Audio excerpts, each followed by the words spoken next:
So, ngayon, subukan natin gumawa ng layer. Ito ang tuturo ko sa inyo. Isang option ay pag-click dito sa layer sa taas, then click new, then click layer. So, ibig sabihin niya, makakapag-create na tayo ng bagong layer gamit yan. Then, click OK. Pwede nating palitan yung name or kahit hindi na. Pero, mas madalas, importante, kailangan palitan yung name. Ngayon, subukan natin itong background. Kuha natin yung image doon. So, gamit tayo ng marquee. Yan, marquee tool yan. Click and drag lang natin dito.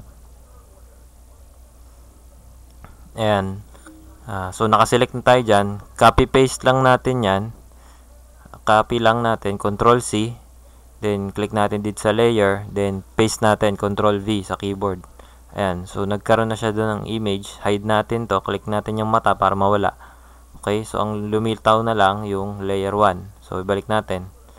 Ayan, so yun yung layer 1 natin yun. Nandun na yung kinopy paste natin na rainbow. So may laman na siya. Ito pa isang option, click natin to, makakapag-create din to ng layer bukod dun sa tinuro ko kanina. So click nyo lang yan, create new layer, magkakaroon kayo bagong layer. Kamukha lang din yung ginawa ko kanina sa umpisa.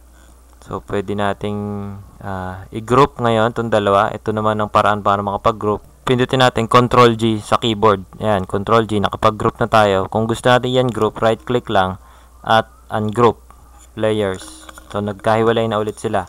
Isang paraan pa, pwede natin click to. Ito yung create folder, group folder. Click natin yan. Magkakaroon ng group folder.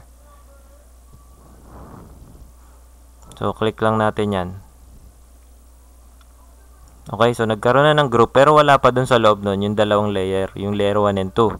So, click natin layer 1 and 2. I-click and drag natin papunta doon sa tapat ng group 1. Ngayon, nandun na siya sa group. So, yun. Kung nandun na sa loob, pag click natin drop down arrow na yan, makikita natin kung ano yung laman. Pwede natin yan group yan. Right click lang din ulit. Then, ungroup.